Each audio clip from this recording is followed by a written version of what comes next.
అందరికీ నమస్కారం. మనకి భారత ఎన్నికల సంఘం నిర్వహిస్తున్నటువంటి స్పెషల్ ఇంటెన్సివ్ రివిజన్ సర్ ప్రక్రియ జూన్ 15 నుంచి మన రాష్ట్ర వ్యాప్తంగా స్టార్ట్ అయింది. దాంట్లో భాగంగా ఈ నెల రోజులు జూన్ 15 నుంచి జూలై 14 వరకు ప్రతి ఒక్క బూత్ లెవెల్ ఆఫీసర్ ఏదైతే ప్రతి ఒక్క పోలింగ్ స్టేషన్కి ఉన్నటువంటి బూత్ లెవెల్ ఆఫీసర్ ప్రతి ఒక్క ఇంటికి వచ్చేసి వాళ్ళకి ఎన్యూమరేషన్ ఫామ్ ఇవ్వడం జరుగుతుంది.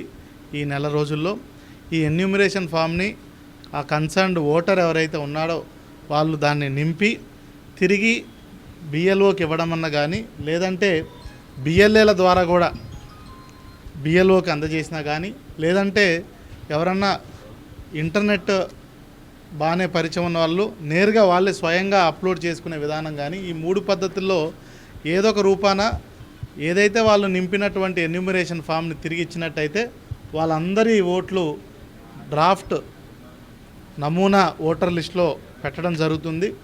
దాని మీద ఏదన్నా ఎవరిదన్నా ఉన్నా లేకపోయినా ఉంటే దాని మీద మనం నోటీసులు ఇచ్చి వాళ్ళందరి నుంచి కూడా ఏదైతే ప్రభుత్వం ఇచ్చినటువంటి ఒక 12 రకాల డాక్యుమెంట్లు ఏదన్నా ఇస్తే వాళ్ళన్నింటినీ కూడా దాంట్లో చేర్చి మనం ఫైనల్ ఓటర్ లిస్టులో మనము పేరు పెట్టడం జరుగుతుంది.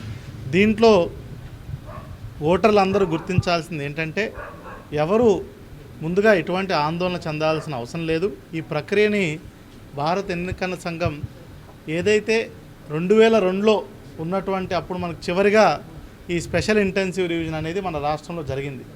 2002లో ఉన్నటువంటి ఓటర్తో ప్రస్తుతం ఉన్న ఓటర్ని మ్యాపింగ్ చేయడం అంటే అప్పుడున్న మన తల్లిదండ్రులు ఓటర్లుగా ఉండొచ్చు, మనమే ఉండొచ్చు.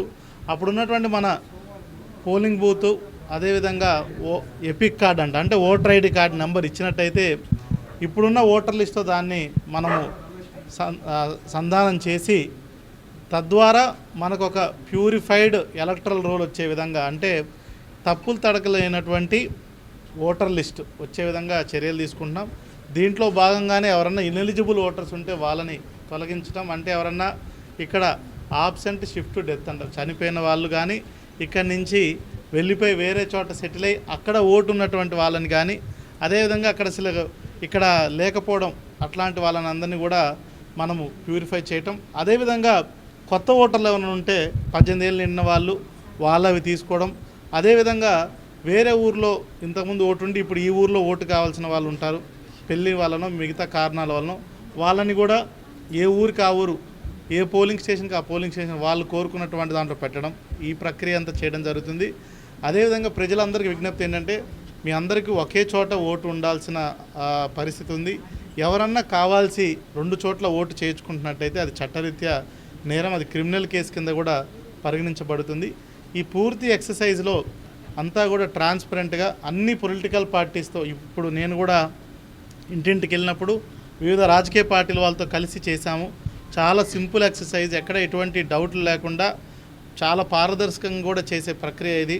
అన్ని డీటెయిల్స్ కూడా తీసుకొని ఎవరికి ఎటువంటి అనుమానాలు ఇవన్నీ తావు లేకుండా ఒక మంచి ఎలక్టరల్ చేయడం కోసం ఈరోజు అందరం కూడా ఇంటింటికి వెళ్ళడం జరుగుతుంది.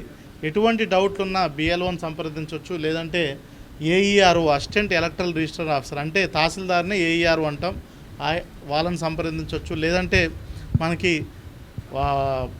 నేషనల్ ఓటర్స్ పోర్టల్ కూడా ఆన్లైన్లో ఉంది, హెల్ప్ లైన్ ఉంది. లేదంటే ఈఆర్ఓ ఈ నియోజకవర్గానికి ఈఆర్ఓ ఆర్డీఓ గారు ఆయన ఎలక్టరల్ రిజిస్ట్రేషన్ ఆఫీసర్ ఆయన సంప్రదించవచ్చు. లేదంటే జిల్లా మొత్తానికి డిస్ట్రిక్ట్ ఎలక్టరల్ ఆఫీసర్ అయినటువంటి జిల్లా కలెక్టర్ను కూడా సంప్రదించి ఇది చేయొచ్చు. ప్రక్రియ అంతా కూడా సెప్టెంబర్ 22 తారీఖు కల్లా అయిపోతుంది.